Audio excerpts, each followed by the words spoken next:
Salut, aujourd'hui je vais vous montrer comment passer de ça à ça. On part sur la rénovation complète de mes toilettes. On avait des murs moches et irréguliers et on arrive à une pièce propre, moderne avec du rangement, avec en prime l'intégration d'un chauffe-eau plat caché dans un meuble sur mesure et enfin la pose d'un parquet en chevron. Restez bien jusqu'à la fin, je vous montre tout, de la préparation jusqu'aux finitions. Allez, bon visionnage.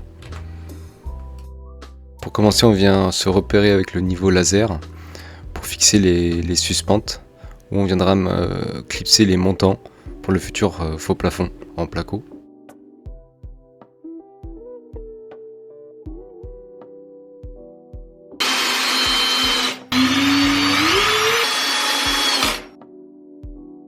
Pose de l'isolation en fibre de bois entre les poutres afin surtout d'isoler phoniquement, qu'une chambre se situe juste au-dessus de cette pièce, au-dessus de ces toilettes.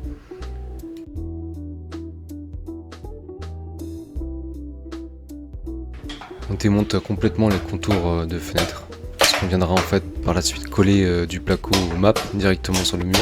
Et on rajoutera des quarts de rond en médium autour de l'emplacement de la fenêtre.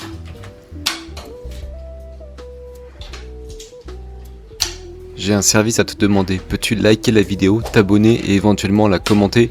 Ça m'aiderait énormément pour le référencement. Merci.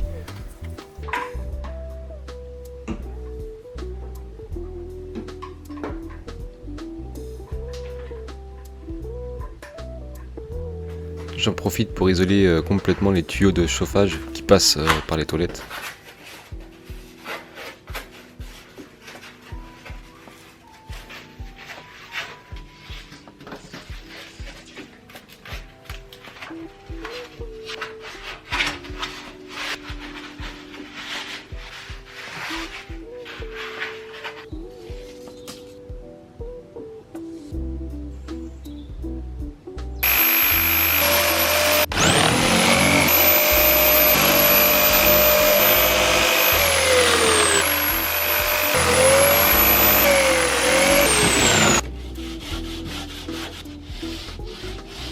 Pour ceux qui connaissent pas vraiment pratique ce petit outil en plastique, c'est tout simplement pour venir déplacer les plaques de placo hydro.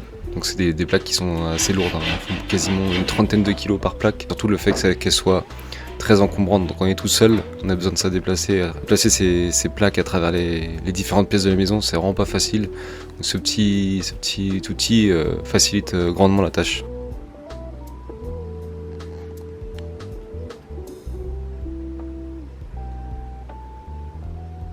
Préparation du map afin de venir coller les plaques de placo directement au mur. Attention ici, j'avais uniquement nettoyé les murs à l'oxydrine, donc l'ancienne peinture, et j'avais poncé. Pour être honnête, ça n'a pas tenu. Il faut obligatoirement passer un primaire sur l'ancienne peinture si vous voulez pas avoir de problème dans le temps. Donc ici, petite erreur, faites bien attention. Après avoir discuté avec un ami qui est dans le bâtiment, lui il me conseille vraiment de toujours passer un primaire avant de coller ces placos comme ça sur le mur. Donc faites pas la même erreur que moi.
J'en profite pour venir sertir mon multicouche. Parce qu'en fait là derrière cette petite cloison en placo que je viens de poser, il y aura en fait l'arrivée d'eau principale, d'eau de pluie, qui provient de mon garage. Et là ce multicouche que je suis en train de sertir, c'est un tuyau qui repart de la nourrice qui est derrière cette cloison et qui vient se raccorder à ma machine à laver et à mes toilettes qui se situent à l'étage aussi. Donc départ d'eau de pluie caché derrière cette cloison et ça part pour machine à laver et toilettes. J'en profite également pour positionner le multicouche qui partira de la sortie du chauffe-eau électrique et qui ici passe le long des tuyaux de chauffage pour venir se raccorder dans la buanderie en face sur le réseau d'eau chaude de la maison.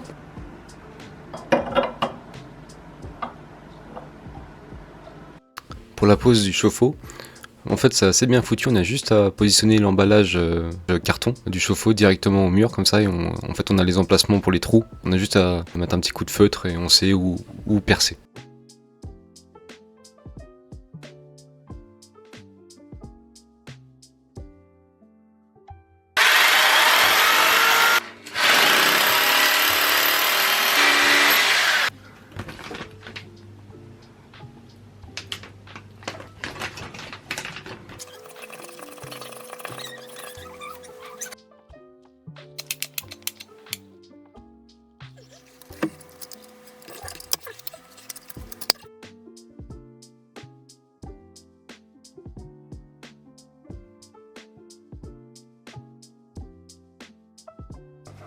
J'ai abusé là.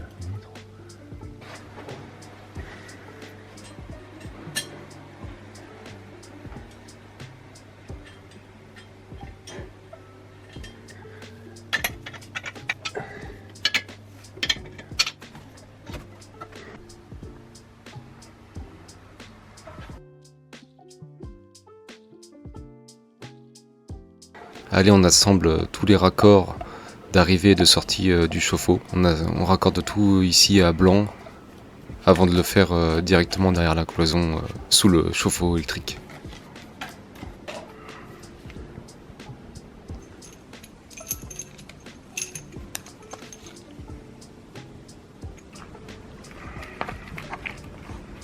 Le 20-27 ici.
Concernant le raccordement électrique du chauffe-eau, donc celui-ci doit être raccordé avec un câble 3G 2,5 mm, donc 2 phases et l'inter.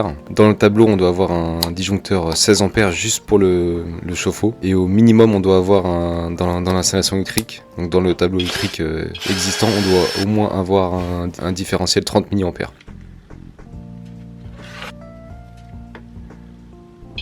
On démarre l'installation des montants et rails à placo pour le futur meuble haut qui se situera donc sous le plafond et entre les toilettes et le plafond.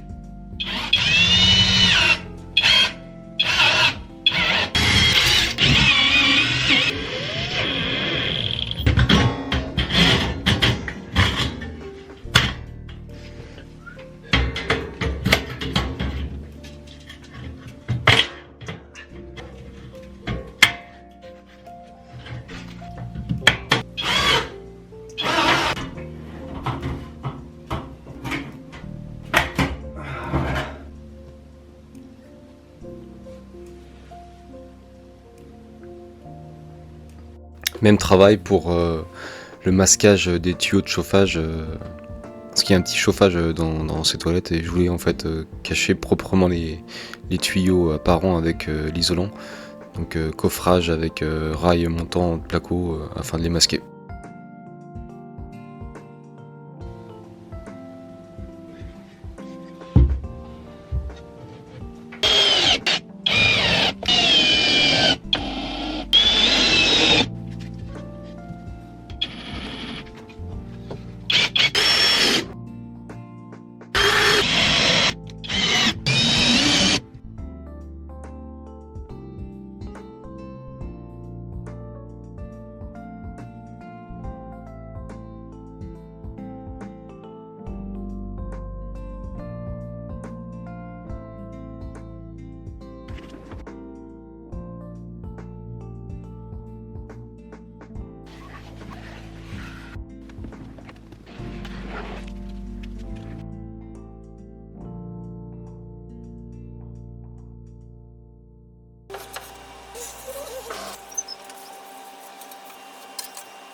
Après avoir passé l'enduit garnissant et l'enduit de finition, je nettoie intégralement les placos de la poussière en fait. Donc, j'enlève le plus gros avec un aspirateur et ensuite je prends une microfibre légèrement humidifiée et je frotte toutes les surfaces où je vais venir peindre. Pour la peinture, personnellement, je ne me fournis pas chez Leroy Merlin ou autre, mais directement en boutique professionnelle. C'est vrai que le prix au litre est plus cher, mais au final on en met beaucoup moins, et je trouve que ça fait gagner du temps par rapport à une peinture premier prix, où il faut multiplier les couches pour avoir à la fin un bon rendu. Donc finalement, en termes de coût, c'est beaucoup plus cher au litre, mais vu qu'on en met beaucoup moins, ça s'équilibre, j'ai l'impression, et au moins on est sûr d'avoir un bon rendu à la fin.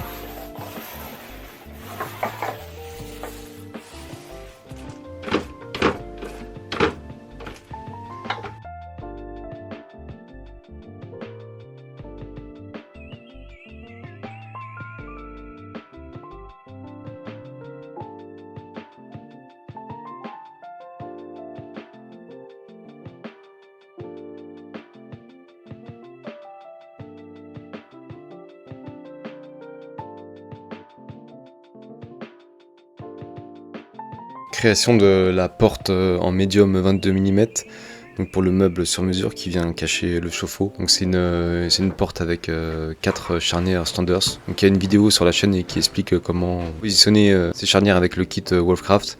Donc n'hésitez pas à la voir si ça peut vous aider.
Ici, je pose les ronds de bois en médium afin de masquer l'angle des plaques de placo collées entre le mur et le placo. Donc petite languette en médium, et vous pouvez aussi les acheter en PVC si vous voulez plus de résistance à l'humidité.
On découpe des chutes de médium pour la création d'étagères sur mesure.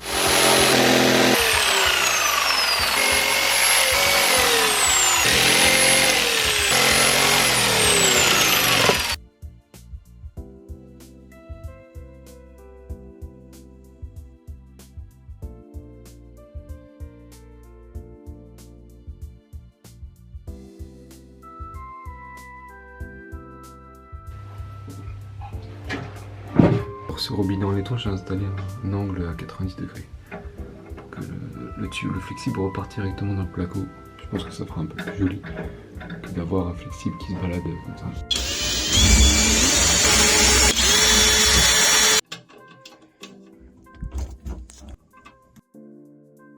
Petite rosace de finition qu'on vient positionner autour du flexible afin de masquer le trou dans le placo. Cette rosace, on peut la repeindre de la couleur de votre choix, de la couleur de votre mur.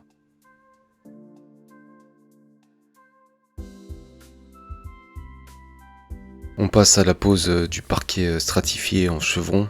J'ai pas trop filmé ces passages parce que vraiment c'est un enfer. Le chevron en bâton rompu comme ça, c'est vraiment horrible à poser, c'est vraiment pas une partie de plaisir pour moi, donc j'ai pas trop filmé, désolé. J'ai créé un cache pour venir finir la partie supérieure du chauffe-eau. Donc ce cache en fait se positionne au-dessus de la porte, et en fait tout simplement je l'ai fixé sur des aimants pour pouvoir, si un jour il y a un problème, enlever la porte et enlever ce cache facilement pour pouvoir sortir le chauffe-eau de son emplacement. Allez, pour finir ce travail, on vient coller des plinthes en PVC avec un petit joint acrylique de finition.